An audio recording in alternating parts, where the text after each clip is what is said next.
하나님이여, 이방 나라들이 주의 기업의 땅에 들어와서 주의 성전을 더럽히고 예루살렘이 돌무더기가 되게 하였나이다.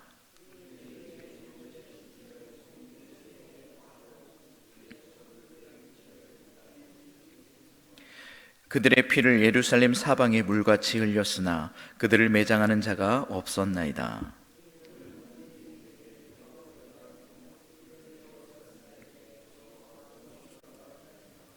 13절 함께 읽겠습니다. 우리는 주의 백성이요 주의 목장의 양이니 우리는 영원히 주께 감사하며 주의 영예를 대대에 전하리이다. 아멘. 오늘은 우리가 시편 79편의 말씀을 가지고 함께 말씀을 나누고자 합니다.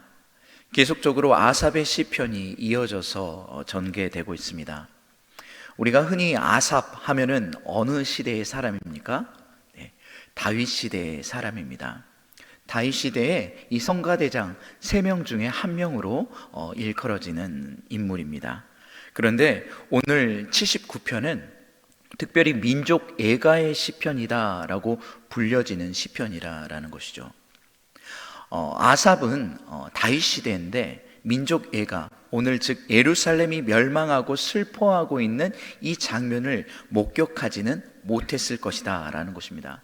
그럼에도 불구하고 아삽의 시편이다 라고 불리우는 이유는 아삽의 후대의 인물들이 이 시를 작성했기 때문이라는 것이죠.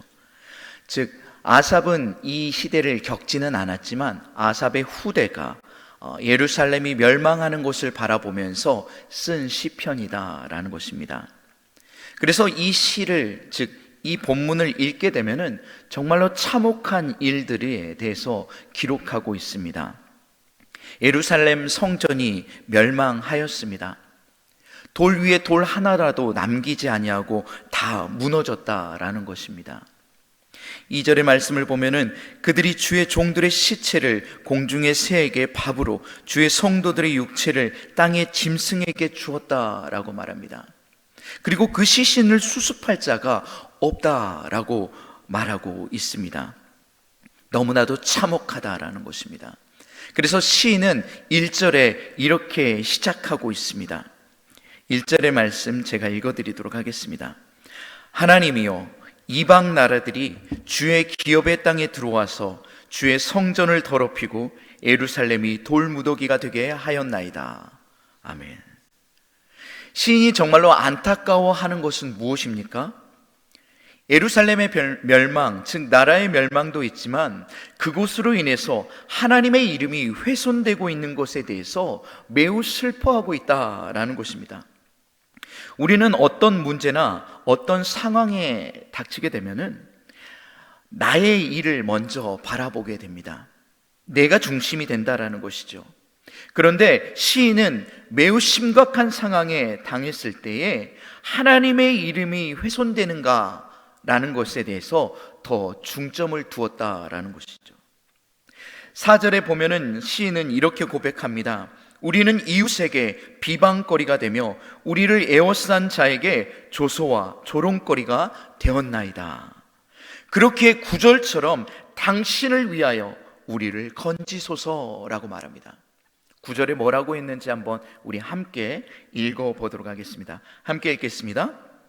우리 구원의 하나님이여, 주의 이름의 영광스러운 행사를 위하여 우리를 도우시며 주의 이름을 증거하기 위하여 우리를 건지시며 우리 죄를 사하소서. 아멘. 그는 참혹함 속에서 하나님이여 라고 간절히 부르기 시작합니다. 그들이 당면한 현실의 문제는 인간의 방법으로는 도저히 해결할 수 없는 상황 가운데 놓여 있습니다. 단지 하나님의 개입하심을 간절히 바라고 또 원하고 있다라는 것입니다. 이 문제는 해결할 수 있는 분이 누구라는 것입니까? 오직 하나님이시라는 것입니다. 하나님이여, 당신밖에 없습니다. 하나님이여, 이 문제를 해결하여 주옵소서라고 외치고 있습니다.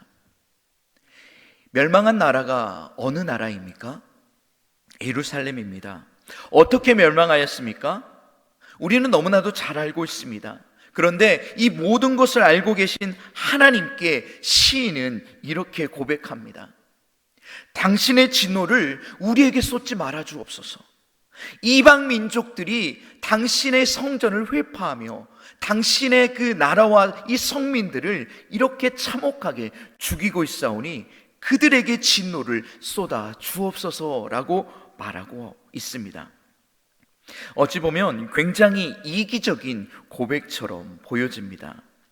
하나님의 백성이 지금 단지 하나님을 알지 못하는 민족들에게 고통을 당하고 있으니까, 당신의 백성이니까 당신의 이름을 위해, 당신의 영광을 위해 간절히 건져달라고 이야기하고 있습니다. 우리는 이 말씀을 통해서 깨닫기를 원합니다. 정말로 최후의 보루로 여겨졌던 예루살렘의 성전이 왜 무너지게 되었습니까?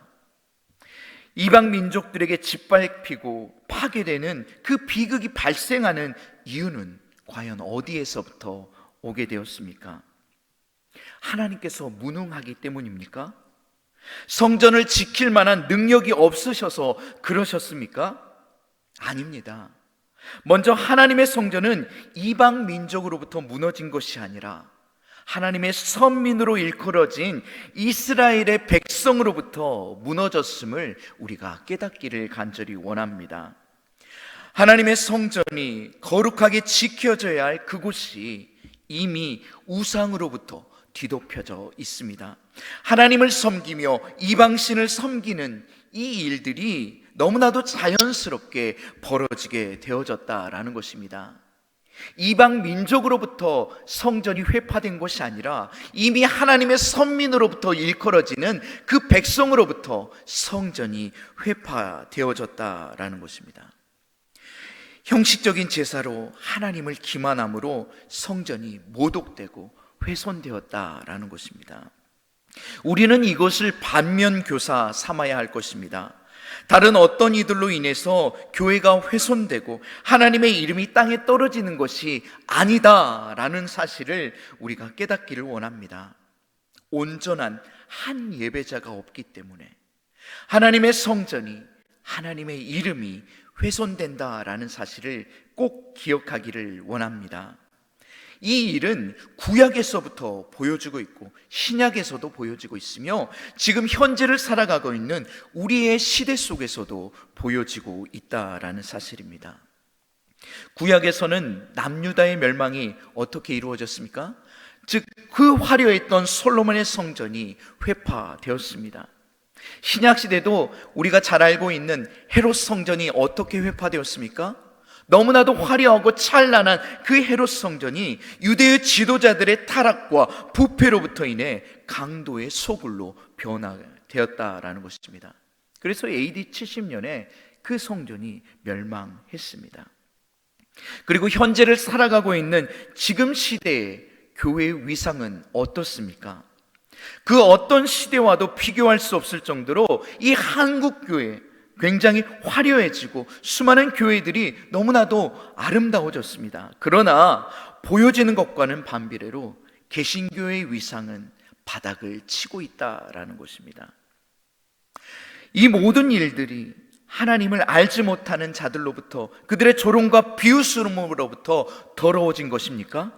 아니라는 사실입니다. 하나님을 믿고 따르나 그 삶을 살아내지 못하는 수많은 개신교인들 때문이라는 것입니다. 과거에도 어떤 예배를 드리는 삶을 살아가느냐가 매우 중요했습니다. 하나님이 보시기에 어떤 부분이 먼저 바로 서야 하는지를 우리가 다시 한번 되돌아보는 시간 되기를 간절히 원합니다. 우리는 예배자입니다. 우리는 예배자입니다. 하나님의 백성입니다. 하나님의 축복으로 이 한국교회가 이만큼 성장하였고 하나님의 거룩함과 자비함을 드러내야 하는데 드러내지 못하고 있다라는 것입니다. 성전에서만 드러나는 거룩함이 아닌 세상의 그 중심에서 하나님의 거룩함을 드러내는 우리 모든 성도님들 되기를 간절히 원합니다. 삶의 중심에서 언약의 백성으로서의 정체성을 가지고 살아가야 한다라는 것입니다. 그리스도인의 정체성이 무엇입니까? 하나님이 우리 안에 살아있음을 증거하며 증언하며 살아가는 것입니다. 성령 하나님이 내 안에 내주하고 계심을 끊임없이 재증명하며 살아가는 삶, 이것이 그리스도인으로서 살아가는 삶이라는 것입니다. 이 말씀이 무엇을 말하고 있습니까? 내가 정말로 성령으로 살아가고 있는가? 내가 정말로 성령 하나님을 의지하며 신뢰하며 살아가고 있는가? 되돌아보아야 한다는 것입니다. 아니면 내가 육으로 육체를 의지하며 살아가고 있는가를 점검해야 합니다. 그렇지 아니하면 우리는 오늘 이 성경에서 보여주었던 것처럼 멸망할 수밖에 없다라는 사실입니다. 과거의 성경의 역사가 증명하듯 우리도 멸망할 수밖에 없습니다. 우리의 정체성을 기억하는 모든 성도님들 되기를 간절히 원합니다. 오늘 본문은 우리의 정체성에 대해서 이렇게 고백합니다. 마지막 13절의 말씀인데요, 함께 합독하도록 하겠습니다. 함께 읽겠습니다. 우리는 주의 백성이요 주의 목장의 양이니 우리는 영원히 주께 감사하며 주의 영예를 대대에 전하리이다. 아멘. 우리는 무엇이다 라고 말하고 있습니까? 주님의 백성입니다 라고 말합니다. 우리는 또 무엇이라 라고 말하고 있습니까? 주님의 양이다 라고 말하고 있습니다. 하나님의 백성, 하나님의 양임을 우리가 잊지 않기를 원합니다. 백성이라는 것은 무엇입니까? 하나님의 그 권석 아래, 하나님의 그 보호하심 아래 우리가 살아가고 있는 존재임을 반드시 깨달으라 라는 것입니다. 하나님의 백성으로서 우리는 백성의 의무가 있다라는 사실을 꼭 기억하길 원합니다. 하나님이 우리를 백성 삼아주셨으니까 그냥 여기서 좋게 살아가는 것이 아니라 백성으로서의 의무를 가지고 우리가 살아가야 한다라는 것입니다. 백성으로서의 그 신분을 가지고 나타내야 한다라는 것입니다. 그럴 때 하나님의 백성의 정체성을 잊어버리지 아니하고 살아갈 수 있다라는 것을 꼭 기억하길 원합니다. 또 우리의 정체성이 무엇이라고 말하고 있습니까? 양이라는 것입니다. 우리는 주의 목장의 양이다라고 말합니다. 양은 어떠한 존재입니까? 늘 주인의 목소리에 귀를 기울이는 존재입니다. 주인의 그 보호의 울타리 안에 있어야 한다라는 것이죠. 하나님의 음성에 귀 기울이는 자들 되길 간절히 원합니다. 그리고 순종하는 자들 되길 원합니다. 하나님의 음성에 귀 기울여서 그 안에 거하는 것이 가장 안전하며 가장 좋은 일임을 깨달으시길 간절히 원합니다. 이렇게 우리가 하나님의 정체성을 하나님이 우리에게 주신 귀한 그 정체성을 깨닫고 백성으로서 또한 하나님의 어린 양으로서 우리가 살아내는 우리 모든 성도님들 되기를 간절히 원합니다. 또한 어떻게 살아가라라고 말합니까? 영원히 주께 감사하라라는 것입니다. 영원히. 하나님이 우리에게 어떠한 것을 할지라도 하나님을 신뢰하며 영원히 사랑하며 감사하며 그 하나님의 선하심을 대대에 전하는 자들이 되어야 한다라는 것입니다. 우리가 하나님을 증언하길 원합니다. 내게 베풀어 주신 그 은혜를 기억하며 하나님을 사랑하며 하나님의 백성으로서 하나님의 어린 양으로서 잊지 않고 살아가는 우리 모든 성도님들 되기를 주님의 이름으로 간절히 축원합니다. 기도하시겠습니다.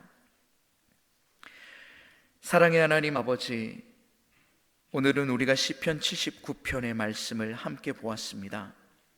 예루살렘의 멸망의 이유가 어디 있었습니까? 이방 민족의 조롱거리가 된 그 이유가 어디에 있었습니까?